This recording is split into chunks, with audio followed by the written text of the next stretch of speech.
So we're getting closer to the United States border, and it's, holy cow, it's like 80 degrees right now. So I'm glad to see it's still summer in the United States. We've just taken a journey into the future, experiencing fall up in northern Canada and Alaska. So bust out the shorts again. That's pretty cool. But so yesterday was day 8. Yesterday was day 8. Woke up in Canmore at the Leader House. Had some breakfast. Man, slow again. Nothing more to say. We have adapted the late to bed, late to rise trend on this trip. But it's all right because, you know, it's summertime, so we have daylight late into the night and we have a lot of fun, so it's all good. Got slowly moving. You know, we had internet, so had to get some of our affairs in order with back roads and other things. So finally got moving. I don't know. Took a while. Finally, it's like 12 noon and we're on our way. Nick, Natalie, and I are on our way to Lake Moraine. I think that's what it was called. Shoot. Yeah, it must have been Moraine. Amy went with some of her friends to go climbing. The rest of us went to go check out that lake, which was about, I don't know, a little ways away, but pretty drive. And again, like I said, we're like all traveling together, which is really nice. And enjoying that drive, it was such a clear, pretty day. Like, you know, as we get further south, people are starting to talk more about the wildfires, not wildflowers, wildfires and all the smoke, and we can definitely see it now. Like, it's smoggy everywhere around here. But yesterday was such a clear day, and we get to Moraine Lake, and sure enough, they tell us it's the clearest day they've had in months. I'm like, wow, we're so lucky. Because Moraine Lake, you know, Lake Louise was pretty cool, but Moraine Lake was just like gorgeous. Has these like 10 mountain peaks, like soaring high up into the sky, you know, just pointing directly up. Natalie was saying, what do you call those? Like, what's a good way to explain those?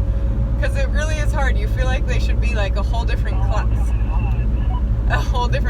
of mountains.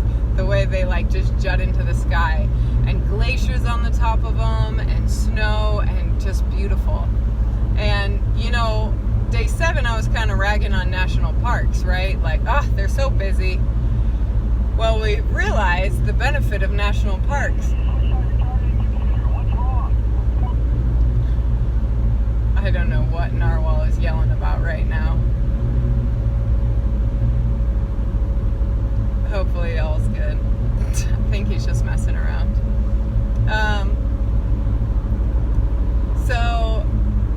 National parks, good thing. So there's like all these blocked off things, right? Like parking lots blocked off, don't come in.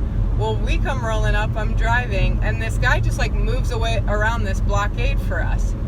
And like smiles and waves. All these guys like smile and wave real big at us. We smile and wave back. We're like, wow, that was weird, what friendly people.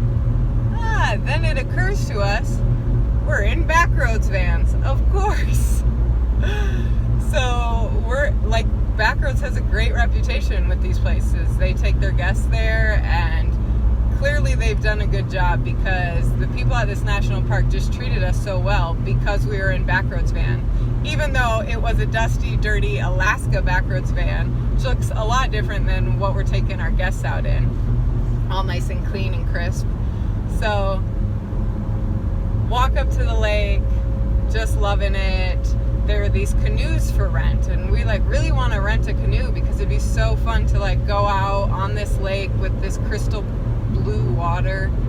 But it's like $110. So Nick was wearing a Backroads t-shirt, which we had given him shit for because we saw other Backroads vans there, and we were like, man, we're gonna run into a group, it's gonna be awkward, they're gonna like be like, what are you doing here?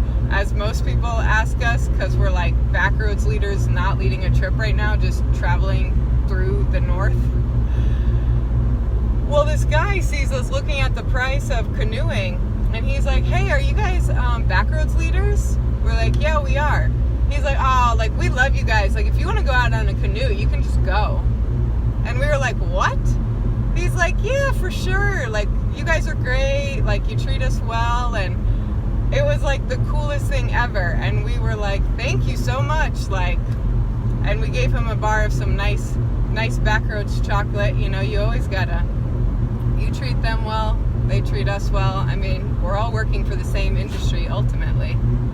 So that was pretty cool. We got to go out on this canoe. I got my Pocahontas on a little bit. Definitely feeling, Nick has never seen Pocahontas, so that has now been added to the list of things we need to watch in Utah. And I need to download that soundtrack tonight to play for him, because hello, paddling in a canoe in a beautiful spot, feeling like you're on top of the world, you need to have some Pocahontas going. So we canoe around, and under the mountains, just again, like, this whole trip, we just kind of look around and we're like, look at where we are. Oh my goodness. Like, this is our job. This is what we're doing. Like, this is badass. And so Natalie and Nick get off on the other shore for a little bit, skipping rocks. They're like practicing juggling, throwing sticks. I'm like, okay, my children, you go play. I just wanted to lay in that canoe and look up at the glaciers. And while they're standing there, there was an avalanche from up above. And so just a small one, but really cool. You can hear how loud it is when the snow falls and cracks. And then the rest of the day, there were you could hear like small avalanches all day. Probably because, you know, they said it was the sunniest day they've had in a while. I don't know if it's hitting the sun or hitting the snow and breaking it up a little bit, but really cool. So after about an hour on the canoe, we went back and wanted to do a hike up. So we hiked up. There's like 10 switchbacks up this mountain, and again, you're going high. And whereas Lake Louise had like this kind of like blue, green, aquamarine color to it, Lake Moraine is just crystal blue, like the pure like celeste. So gorgeous. So again, we're walking up. You see that it's always to your left or your right, depending which way you're walking up the mountain at the time. And we decide to follow a path. It's pretty late by this point. It's already like 5 o'clock. We're doing this hike and go up, and we decide to go straight for a ways.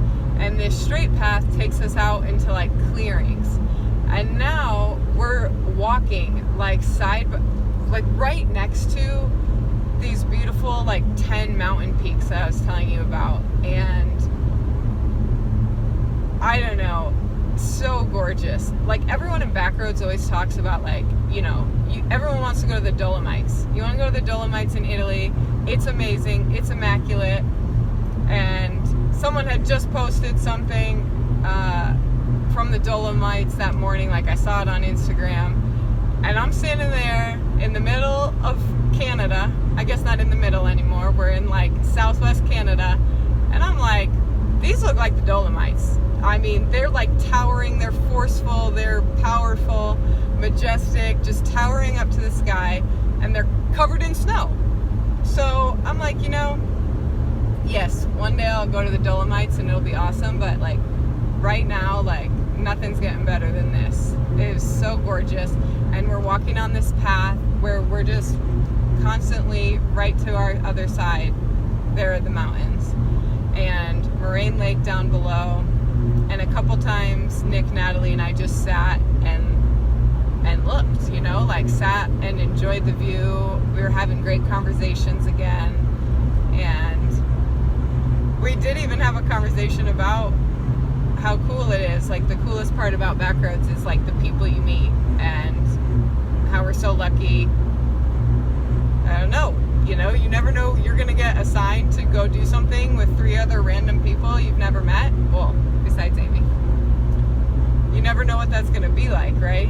But how fun we've been having, and how much fun we've been having, and how great it is. So just too beautiful to put into words. And we were even trying to come up with the words while we were there, up there on top. Like, man, like, how do you describe this? Like, how do you put this beauty and this feeling into words? And you don't. And that's why you just have to go and experience it. And it was so great. So sun starts going down. Well, sun's been going down, but we know now we kind of got to start heading back down the mountain. So we head down. By the time we get to the bottom of Moraine Lake again, there's a lot of people just, they're all bundled up. They're like in pants and jackets, and we're all in like shorts and t-shirts because we've been hiking, and kind of looked over the lake again. And since the sun had been down, like the whole vibe, the whole atmosphere of the lake changed, you know? You don't have the sun. The guy told us the color has to do with the glaciers, you know, the melting glaciers and the minerals that come from it cause this color when it reflected off the sun. So a little bit darker in there now, but still very beautiful. And so 3 of us hop back in the van. Now we got to make it back to Canmore to meet up with Amy and some other Canadian leaders. So we chowed on some banana bread that Natalie had bought at the market across from the leader house that morning, and heading back as the sun is changing colors, you know, right during golden hour. The mountains were like turning pink with the reflection of the sun on it. It was gorgeous. Got back to the leader house, met a couple new leaders from Canada, and they had some leftover trip food. So that's what we had for dinner, some trip food, you know. So of course we had sandwiches and cheese and really good meats and really good mustard, and lots of vegetables, like just raw veggies. So it was good. We were starving. We hadn't eaten in a long time. We were so groggy by the time we got back to the leader house, but that food perked us right back up. And then Natalie and I went to our hotel we had got for the night. Nick and Amy stayed out for a little bit, but Natalie and I went back to the hotel, hung out. There was laundry there. We did laundry for the first time. So, I mean, we didn't get to the hotel till like 10:30, of course, and basically just passed out when we got back. So, but yeah, another really great day. That was our last rest day. So we're gonna hit the border here soon, go through the United States, end in Glacier tonight. We'll stay at the Whitefish Leader House, but we'll see. It's definitely getting smokier. We're finally seeing the effects that everyone's been talking about our whole way down.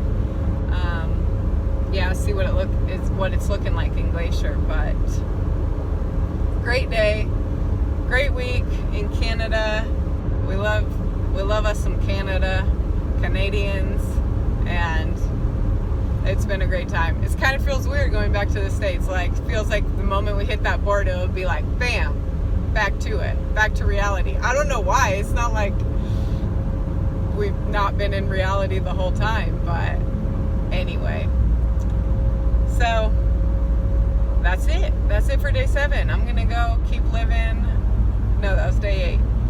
I'm gonna go keep living day 9.